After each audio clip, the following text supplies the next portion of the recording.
Let's talk about metrics. Specifically, what should you be tracking for your Sunday morning online worship service? I'm Reverend Jim Keat, the digital minister at the Riverside Church and the director of online innovation at Convergence. And this is the show where I talk about how to do digital ministry, giving you tips, tricks, best practices, things I've learned from my experience, things I've heard from others, and sharing them with you so we can all continue to dive into this deep end and explore this brave new world together. And today we're going to talk about what should you be tracking? And specifically, I'm going to tell you what I track and why. Now, there's lots of stats you can track with every social media platform everywhere, basically. And that can be good, I suppose, to keep track of all the things, but it can get exhausting. We all have limited time capacity. I don't know about you, but I only have 24 hours in a day, and I try to spend some of that sleeping, although I have a 2-year-old and a 6-month-old, so sleep is a rare commodity in our house.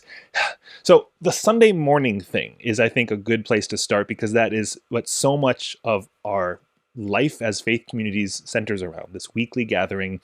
And we can talk about whether that's right or wrong, but that's a whole other conversation.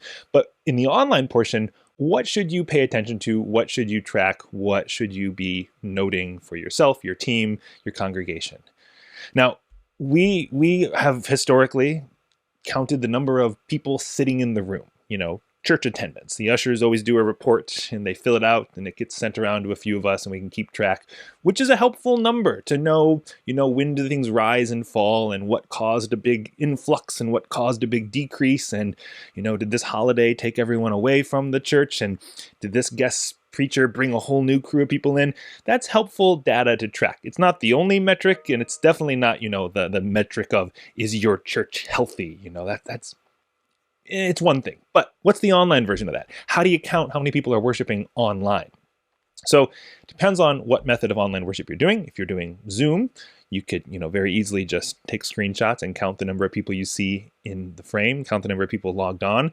I think it's worth noting you can't just count the number of accounts logged on because some people might have 2 people watching on screen together. And then what do you do for that? That doesn't count as 1, it counts as 2, all that kind of stuff.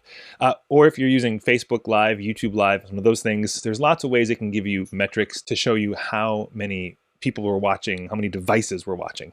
So at Riverside, we stream to YouTube. We do that, only that, because we want all of our online congregants to be in the same digital cathedral. That's a phrase from Keith Anderson, who wrote a book called The Digital Cathedral, which you should totally read. So we want everyone to gather in the same digital space so we can have a live chat experience that everyone is sharing together, but also so that the metrics that I'm tracking are in one place and I'm not having to pull from this, that, and the other thing and try to do complicated math, but it's just one number that I can look at. So YouTube Live, like all the live stream platforms, gives you a number of peak concurrent viewers. So that's the number I pay attention to. What was the most amount of viewers we had at one time? And I take that number and then I multiply it by 1.5. So however many people were watching at the peak, I times it by 1.5, and I use that to be our number of online people watching or joining worship that day. Now, how did I get that number 1.5? I surveyed our people. I asked our online community, when you're attending our worship service on Sunday morning, how many people are worshiping with you? Is it just you? Is it you and one other person? You and your family? How many?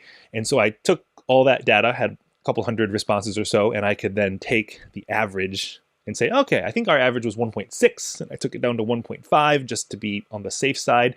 And so that's the number we use every single week. And so I have a spreadsheet where I'm tracking in-person attendance and online attendance. And then I have the total number of people worshiping, and I break it down to show the percentage of what percentage was online, what percentage was on site, and how does that go.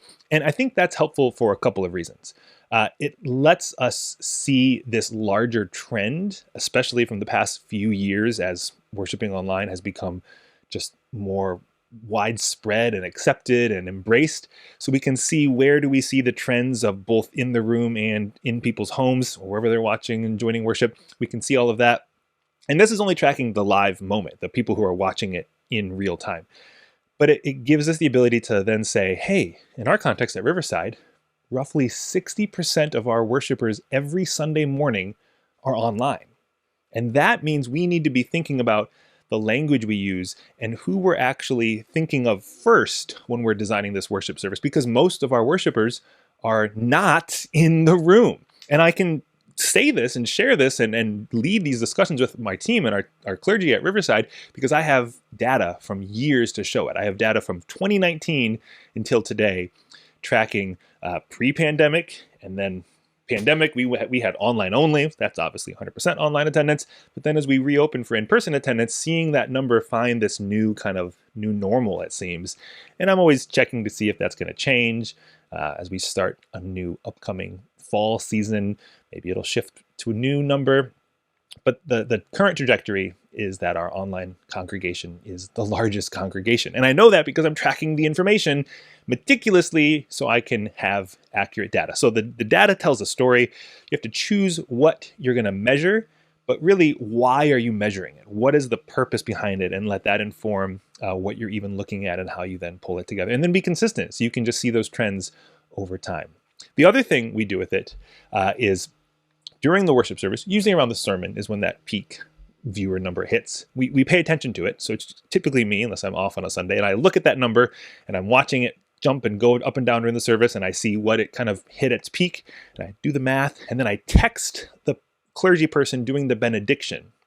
And before the benediction, they always announce how many people were worshiping online and what states or countries we're all from. We asked people earlier in the live chat to tell us where they're worshiping from, and we asked them a question related to the worship service.